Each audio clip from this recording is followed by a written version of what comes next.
Welcome to HortTube. My name is Jim Putnam. We've come over to Charlotte today to see one of Jay Sifford's beautiful gardens. You may remember we went up to Jay's mountain retreat.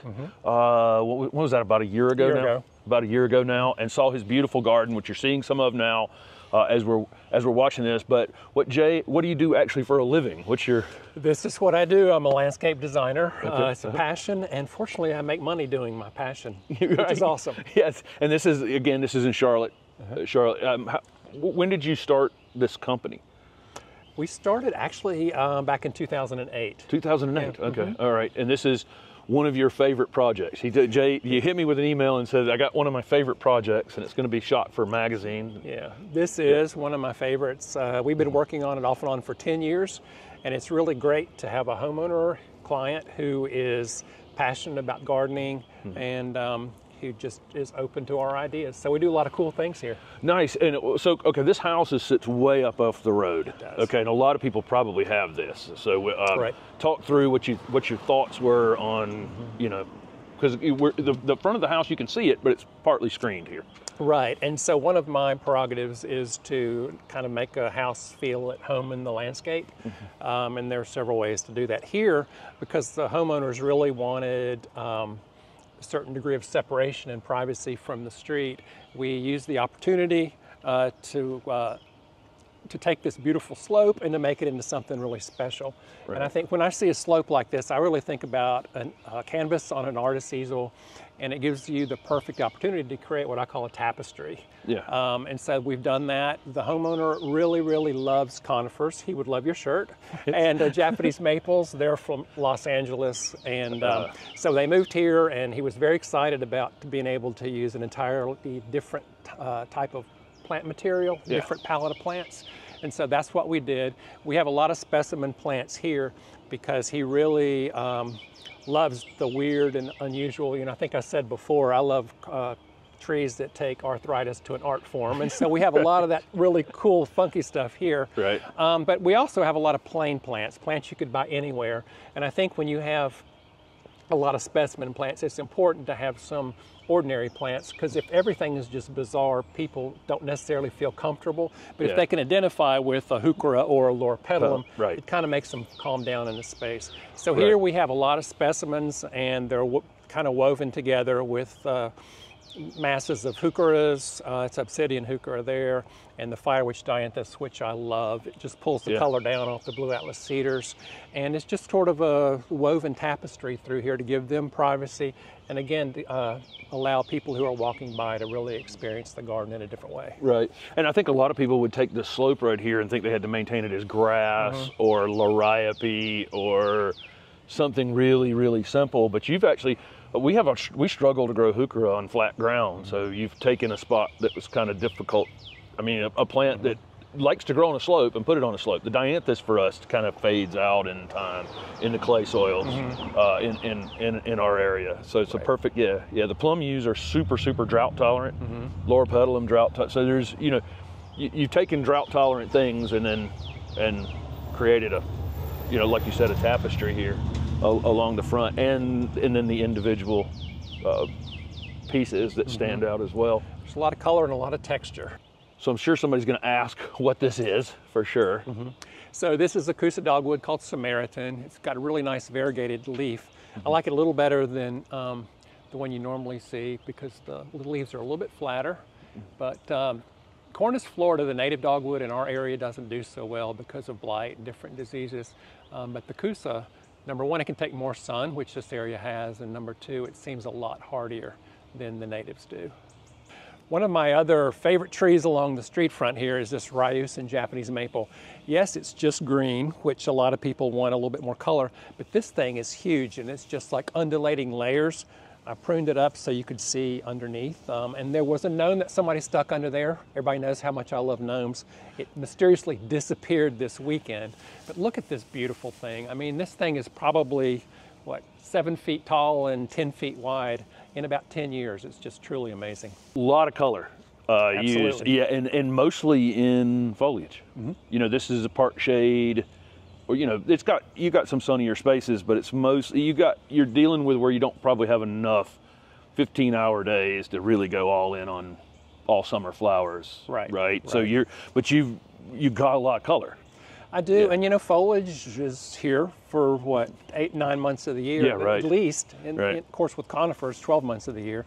Whereas flowers like these coreopsis, you know, they'll bloom for a month, maybe 6 weeks if we're lucky, and then that's it. I do love the ferny light green foliage texture, on yes, them. It's beautiful, but foliage lasts a lot longer than flowers. Are you using this all gold juniper on a lot of jobs, or? I love it. It's one of my go-to plants. It's great because it takes part shade, and anytime you can use that chartreuse lime green color to introduce the illusion of sunlight into a shady space, it's pretty awesome. And then add to that, it's a super tough ground cover juniper. It is. So it's really kind of industrial. Right, and it's not real thorny. You know, a lot of people don't like junipers because they remember when they were kids playing kick the can or hide and seek, and you know, hiding under one and they'd be scratching for 3 days. But that thing, I wouldn't take a nap on it, but it's pretty benign as far as junipers go, I think. Yeah, for sure. And you do have things that'll flower later. You've got butterfly bushes. You've got hydrangea paniculatas. Right. That will flower in here later. Grasses are up and blooming early. They are. And we've got so many things that are so early this year. Yeah. In LA, like you said, he couldn't grow conifers, couldn't grow Japanese maple, so you were the perfect designer. What can I say? We were a good match from day one, I think. Yeah, gotcha. So what about, talk to us about this Japanese maple and just kind of planting this entryway to their front door here. Right, well, the house is dark gray, so I think burgundy maroon foliage looks really good with that dark gray, so we used a lot of that.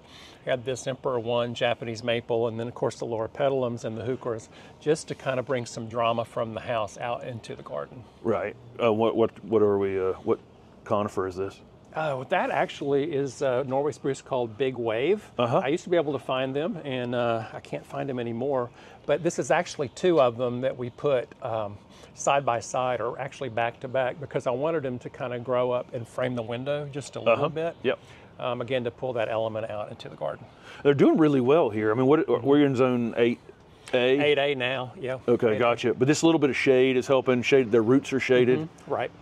Okay, yeah, that's got to be helpful. You wouldn't put this, I mean, if you put this out in the full middle of a front garden without in the grass. It might struggle a little bit, at least until it got established, I think. Okay, gotcha. And a lot of Everillo carrots here. One of my favorite go-to plants. People pick on me about that, but you know what? There's nothing wrong with this plant. No, and they're so easy. We cut ours back this year, so I just always think if they're tattered coming out of winter, you cut them. If you don't, you don't. Right. They don't need it. They look a little tattered right now just because of the seed heads are brown in color, and they give it kind of that aged look, I guess you'd say. Right. And I think it really helps to show off when you have dark foliage things and you have a shady space, these chartreuse things really make the heuchera and the loropetalum and the Japanese maple kind of pop. Right, and this area is pretty shaded, of course, because of the Japanese maple, so it's a good place for it. This is very dramatic. So once you got right up here on top of we started down on the street, and we're up on the top of this flat area, and you've taken full advantage of it. This was grass until, I'm going to say 3 years ago, maybe 4 years ago, and the clients enjoy sitting out on their screen porch right here, watching birds. So I made this circle as a focal point, but also as a good place to put bird feeders and that sort of thing. Yeah, and they do have some turf, but it's down at the road on that flat part that's easy to maintain. Right. Yeah, you don't have to push it. It's just a really quick mow and kind of done. And he's out here involved in maintaining. Oh, sure. He's very passionate about it. He's like me. I think pulling weeds is stress relief. Depending on the time of year. We have more or less, this is a crazy time for me, so I like to pull weeds. Yeah. What's a couple of what's your favorite thing along this path here? I just like the flow of it. I do want to address one thing. I wanted to make the space feel as large as possible. It's a half an acre, which isn't a small garden, but it's not a huge garden either. So we used these fiberglass faux stone spheres. We used one up at the very front and then those down there just to kind of pull your eye through the space. When you elongate sight lines, it does make a space feel larger. Yeah. And as far as plants go, this is a great place to look at Japanese maples. We have Makawa Yatsubusa over here, which according to Japanese bonsai experts is one of the 3 best Japanese maples with regard to shape for bonsai. So that's a great one. We have Veritas here. Yeah, it's beautiful. Veritas is always and a great one. there are other ones along the way.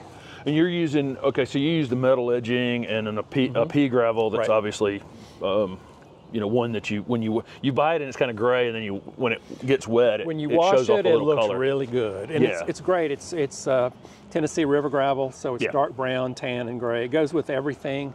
Yeah. It's just a nice textural addition to the garden, and I like the crunch when you walk on it. Yeah, you know, I used this a lot when I was in my landscaping years. Did you put some sort of fabric under this for? We don't use fabric because in this part of the country, our soil has so much clay in it that what we do is we put down about 1.5 inches of gravel usually, and we'll do it in 3 different layers, 1/2 inch.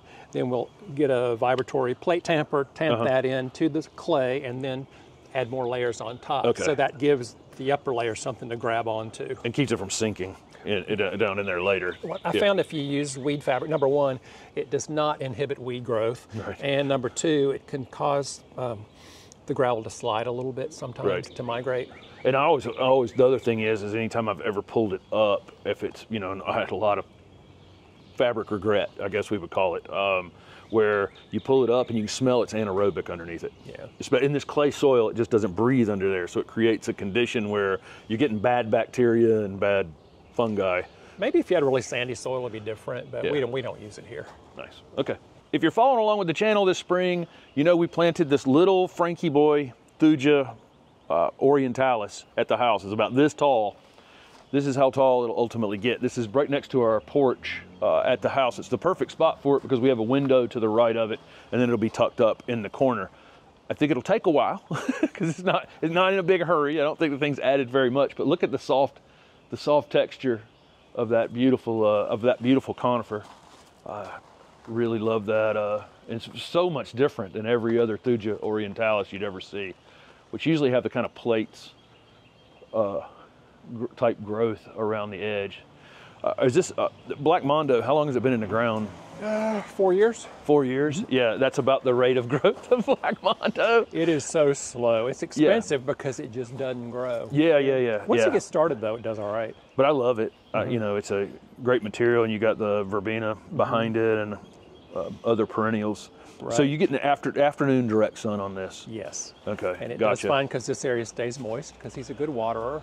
But again, I use dark foliage to pull some elements of the architecture out, specifically the downspouts. So usually people don't get inspired by downspouts, but in this case I did because they're very nice downspouts. Yeah, they are very, very, very nice downspouts. Tell us about that Sarcococa, or that sweet box that's under the Japanese maple. So this is Fragrant Valley. Sarcococa. I like it because it stays really, really low. It's sort of a slow spreader, kind of rhizomatous. So it's a shrub, but it spreads, I don't know, like a lot of perennials do. But it's just a great ground cover for shade to part shade. And it blooms small flowers in the winter. It smells really good, hence the name Sweet Box. Yeah, but how long has that been? How many plants was that, you think? Oh, gosh, that was probably maybe 7 or so. 7 plants in 10 years? Almost 10 years. Almost 10 years. It's slow growing. Well, that's perfect, though, because it's a ground cover that's not going to get out of control on them. Right. It's doing a job, but it's the opposite of Vinca. Yeah, right, the opposite of Vinca. Well, that Caryopteris is blooming in May. I know, is this not the most bizarre thing? Because I think it had been blooming in August and September, so I'm not sure what's going on, but it's happy, and the pollinators are going to really like it. Yeah, beautiful. So this, moving on down, Steph, if you'll go with him and talk about you've used the heuchera and the Everillo carex repeatedly to kind of tie this in together. Is that something you think about on jobs, just picking something and then carrying it? I think it's important. It doesn't have to be exactly the same plant. Maybe it's the same color. Like a lot of times I'll use blue rug juniper, just a very common plant, with the firewitch dianthus. Because it's the same color, but the texture is a little bit different. So because of the Japanese maples, we've used the obsidian heuchera, which is doing quite well here, just to pull that through, and the Everillo and the all gold juniper to pull that through, because it really creates rhythm through the space when you sort of dot them through. And I think that the way we connect to a garden is really through rhythm, which I define as meaningful repetition. We're getting ready to enter into the back garden, and I love this gate. Because he has a dog, he put a little doggy window down there so the dog could look out and see the front garden and people who are walking by. And then these Japanese maples have done beyond expectation. This Shishigashira Japanese maple I planted probably 8 years ago. It's huge. This palmatum here, he planted in a 3-gallon pot 10 years ago. And look at the size of it. He is a great gardener, and his passion really shows through when he gardens. This is where I think you're one of them just masters of texture and color. But this little right when we go into the back garden here, the combination of this autumn fern, the fatsia, the Japanese maples above us, even this Florida sunshine alyssium, it just looks so great. There's a couple flowers here, but it's not done mainly with flowers. I think a green garden can be really tranquil, but you really have to kick up the textural element of it so it doesn't look boring. A lot of people just use green because they don't know what else to do, and the texture's all the same, and it just doesn't read well. But I think when you add texture to a garden, it gives it more of a sensual aspect, and I don't mean that in a sexual way, but in a feeling way that really connects with your senses. Yeah. This Florida sunshine alyssium didn't start out tree formed, but it looks good. He wasn't, but he got a little wide for the space. You can tell we kind of pack plants in around here, right? And the homeowner is fine with removing plants if they don't do well, or thinning plants if we need to. But he just got a little wide, so yep, he's tree formed now, multi-trunk tree form. Yeah. So plant thick and edit is something that, and we're showing that in our 4th year in our garden at the house. We're having to do a little bit of editing because that's just what happens. Right. But having planted it thick, you also get to enjoy it in your lifetime, right? You do. In a reasonable amount of time. And then if you wanted to give a few of these ferns away to neighbors or have some other spot or whatever, right. Yeah. It gives them the opportunity to enjoy it in a reasonable amount of time. This is one of your favorite conifers we know from West Jefferson. I have 2 of them there, and we have 2 of them here. It's Skylands Oriental Spruce, Picea orientalis Skylands. It's a beautiful thing. The new growth comes out this almost electric lime green color. Fades a little bit, but not so much over the season. In Charlotte 8A, we have a little trouble growing it, so it needs to be in sort of morning sun, afternoon shade. If it's an all-day sun here, like mine are in the mountains, it would just fry. Right. You say, and so up in the mountains though, you're also going to hold that color a little bit longer because we have to. It's the same thing with us. So we're in Raleigh, and we have this in our garden, and blue spruce in our garden, and because of the shade we're offering them, they're not quite the electric blue or the electric, but we can grow them. You just have to think through it. Everything's a trade-off, but it's amazing when you know what you're doing, how you can sort of stretch your zones more than most people would think you could. Yeah, and a lot of times it's roots. I say this a lot. A lot of times it's not necessarily the top of the plant that's being stressed. It's just putting it out in the middle of a garden and having very shallow root system cooking. Right. Is part of it. So having it underplanted and having the other thing. There's other green giant arborvitae that are obviously going to outgrow the space at some point or be limbed up. Yeah. We planted, actually I didn't plant these, they were here when I started, but those and also the cryptomerias were really necessary to kind of give us this peaceful, tranquil environment, because basically we're in a fishbowl. There are 2-story houses above us all the way around, and you can't see them. Right, and so now you can really not see too much of those houses. So it gives you that immersive feel. And the other trick we did to kind of keep your eye from noticing those houses is to make everything at ground level really interesting, so you keep looking down instead of looking up. Right, yeah. That makes a lot of sense. And then there's Shindo viburnum. So it's Cryptomeria japonica, Shindo viburnum, and then the green giant arborvitae. And they'll get thin down at the bottom, but there's a 6-foot fence back there. So even if they're thinning at the bottom, you'll still be able to, feel private in here. One of the things that is important as far as keeping your eye down at low level is to have adequate lighting. So I really like these contemporary whack lights. They're very architectural, and they just shine down and highlight different things at night. One of the other things I really feel like is important is to make seamless transitions from one area to the other. And so what we did here is we put a piece of bluestone in the gravel. Basically, it acts as a doormat. A lot of times we'll take a big piece of flagstone and put it in turf if you're stepping directly off of a patio, onto turf just to give you that transition point. And the other thing we did was to use these stone columns. These things are so cheap and they're so awesome. I love them. There's one here, actually two here, underneath Cousin It right here, and then three over here, just so it's not quite matchy-matchy. I did want to frame this, but I felt like if we used really tall pillars, they would be overwhelming. So these are just high enough, I think. So after you make this transition onto the patio, do you do a lot of these bluestone? We do some. This was actually here, the landscape architect who originally worked here. Gotcha. I did a lot of this hardscape. Yeah. One thing that I think is so cool is this fountain that's behind you. It is. And my client has this fascination with dwarf deodar cedars.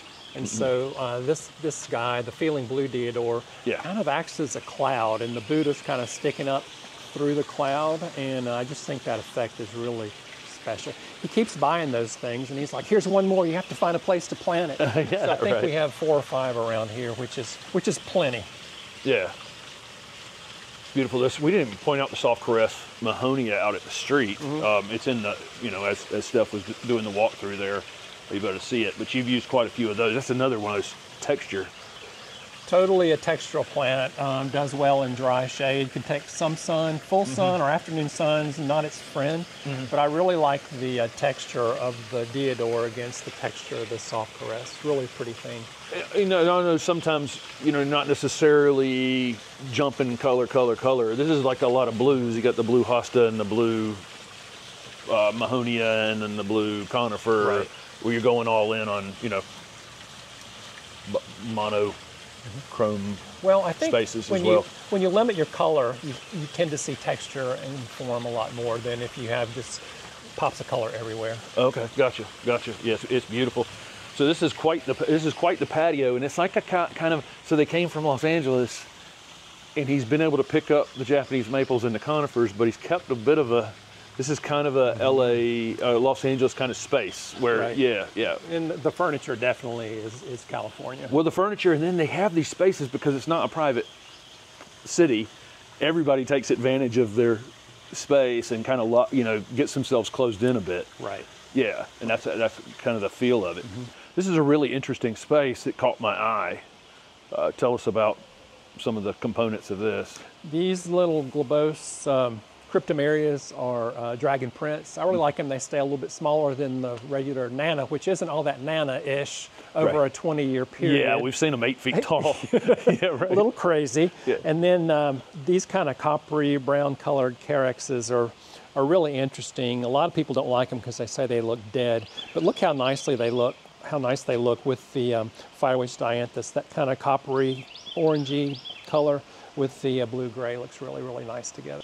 You have another transition from the bluestone patio back to the gravel, and then some really beautiful pieces in here as well. Right. So when the pool was put in, which was about 3 or 4 years ago, I felt like it was just kind of cut off. So again, we did a transition with these Indiana limestone, I believe, pieces just to pull that element down instead of making it completely separate. We use a lot of gravel in the back because they had 3 dogs at the time. They're down to 1 now. But gravel is very dog friendly. Right. The wife was not too happy about getting rid of the turf because she felt like dogs need turf. But we finally talked her into putting this down, and she loved it. The dogs would skid out in it. They can pee on it, they could poop on it, and it doesn't kill the gravel. Right, yeah, and it's really easy to clean up, low maintenance, and it gives us a really nice negative space because obviously these beds are very heavily planted, and without this negative space, it would look way too crowded and frantic in here, I think. Yeah, you may not be able to see it from here so much, but the pizza fence that's up here that Steph will get a piece of B-roll of is a horizontal fence. Tell me about the use of, we're about to put in a horizontal fence at the house, and you can explain better than I can what it is about a horizontal fence that makes it. Well, I think they're really contemporary for one thing, but the other thing I like about them is that our eyes follow lines, and with the horizontal lines on the fence, your eye keeps moving around the space and it keeps your eye low. So in a space like this where you have houses all around, or again in a small space, it can make the space feel larger. I think if you have your typical picket fence, you know, that's vertical. It's great if you've got a beautiful canopy of trees Right. you If want you're people looking- to look up to. Right. But if you don't have that and you want to keep the eye down low to see all these cool things, that is the perfect fence. And painting it black, it just really creates a dramatic backdrop for most plants. Right. Okay. Well, good, because you said that better than I was going to be able to say it after I put my horizontal fence in. I love these. Do you know what Japanese maple this is? I think it's Kiyohime. I call them muffin shaped. These things grow like crazy. So we're going to have to start pruning him pretty soon because he's going to outgrow the space. But I've seen these things 14 to 18 feet in diameter, which is amazing. Wow. And you've got the barberries. They're a little shadier than Right. they were when we planted them. But still, I love that combination of the kind of chartreuse with the orange to burgundy tips there. And you used them as dramatically in your garden up in West Jefferson. They stand out like soldiers out there where they're Right. just, yeah. And so that height's really great on them. Again, we're not getting quite enough light on them to keep them fully colored up, but they still look great. Well, they soften all the brickwork, I think, which Right. is important to give you that garden feel rather than just a landscape feel. Tell me about this combination you have below the horizontal fence on the back of the pool. So that is Bobo Hydrangea paniculata. Got some columnar yews there, and then we have the Everilla, again, to repeat that element. But I think that dark green chartreuse and white flowers look so good against a black fence. It's kind of a crisp, elegant, but not stuffy elegant, more contemporary elegant. It's just a nice look. It's a color combination I use a lot.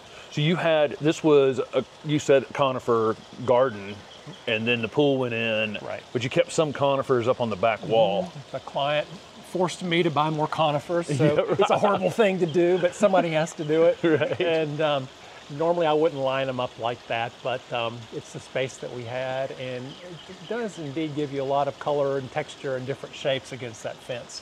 Yeah, and this is it's a hydrangea paniculata in the tree form in the container. Three of those in containers. Okay, with the Everilla. Oh, okay, I see them. Yeah, I see them. Yeah. Tell us about this combo. So we have a lot of little vignettes in this space, and that really kind of holds your interest as you walk through.